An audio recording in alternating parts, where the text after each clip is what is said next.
മുണ്ടക്കൈ ചൂരൽമല ഉരുൾപൊട്ടൽ ദുരന്തബാധിതരുടെ പുനരധിവാസവുമായി ബന്ധപ്പെട്ട് മുഖ്യമന്ത്രി ചർച്ചയ്ക്ക് വിളിച്ചാൽ പങ്കെടുക്കും എന്ന് പറയുകയാണ് മുസ്ലിം ലീഗ്. സർക്കാർ പദ്ധതികൾ എവിടെയും എത്താത്തതുകൊണ്ടാണ് അത്തരത്തിൽ സ്വന്തം നിലയ്ക്ക് പദ്ധതി ആലോചിച്ചത് എന്ന് പറയുകയാണ് PMA സലാം 24-നോട്. ഇനിയിപ്പോ ഇന്ന് മന്ത്രിസഭ തീരുമാനിക്കുകയും അവർക്ക് കൃത്യമായ ഒരു നിലപാട് വ്യക്തമായി ഞങ്ങളോട് പറയാനുണ്ടെങ്കിൽ ഞങ്ങൾ അത് വയ്ക്കാൻ തയ്യാറാണ്. പക്ഷെ മുഖ്യമന്ത്രിയുടെ സംസാരത്തിൽ മുഖ്യമന്ത്രി സംസാരിക്കുമെന്ന് പറഞ്ഞ വിഷബോധർപ്പാണ്.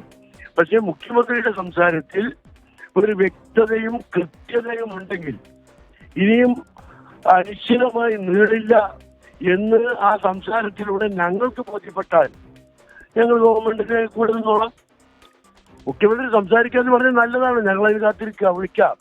വിളിക്കട്ടെ, വിളിച്ച് സംസാരിക്കുമ്പോ അതിൽ നിന്ന് ഞങ്ങൾക്ക് ഒരു ബോധ്യം ഉണ്ടാകണം. ഇത് നടക്കും, ഇവർ മുന്നോട്ട് പോയിട്ടുണ്ട്, പറയുന്നത് ശരിയാണ് എന്നുള്ളത് തോന്നിക്കഴിഞ്ഞാൽ ഞങ്ങൾ അതിനു വേണ്ടി അതിന്റെ കൂടെ നിൽക്കും. വിപിൻ സി വിജയനാണ് ആ വാർത്തയുടെ ഒരുങ്ങുമ്പോൾ. Vipin, good morning. നമ്മൾ വയനാട് ഇന്നലെ പോയതാണ്. ഇന്നലെ പോയി അവിടെ നമ്മൾ വളരെ വിശദമായി തന്നെ എല്ലാ സ്ഥലങ്ങളും പോയി കണ്ടതാണ്. വയനാട്ടുകാർക്ക് അത്ര ഗുഡ് മോർണിംഗ് അല്ല. കഴിഞ്ഞ ജൂലൈ 30 ഇങ്ങോട്ട് പിന്നെ അവർക്ക് അവരുടെ പ്രഭാതങ്ങൾ ശുഭപ്രഭാതങ്ങളായിട്ടില്ല.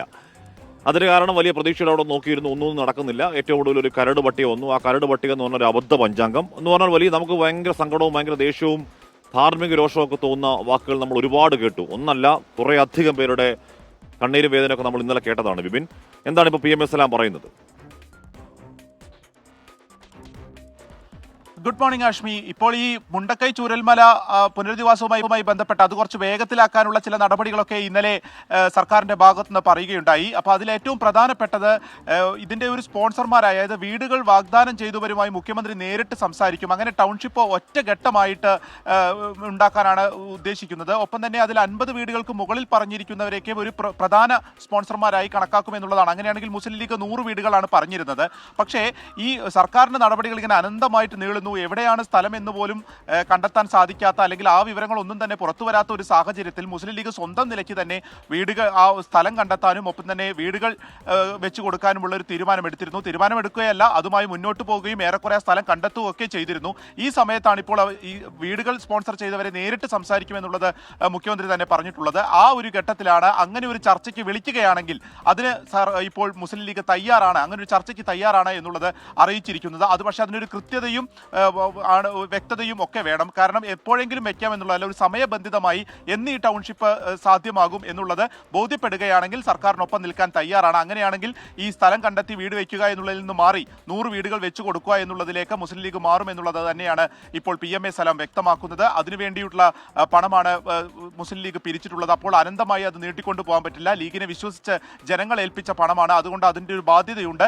അത് എത്രയും വേഗം തീർപ്പാക്കുന്നതിന് വേണ്ടി സർക്കാർ ഇല്ല എന്നുണ്ടെങ്കിൽ ആ രീതിക്ക് തന്നെ മുന്നോട്ട് പോകാനുള്ള തീരുമാനമെടുക്കുകയും അങ്ങനെ ചെയ്യുകയായിരുന്നു. അപ്പോഴാണ് സർക്കാരിന്റെ ഈ പുതിയ നീക്കം വന്നിരിക്കുന്നത്.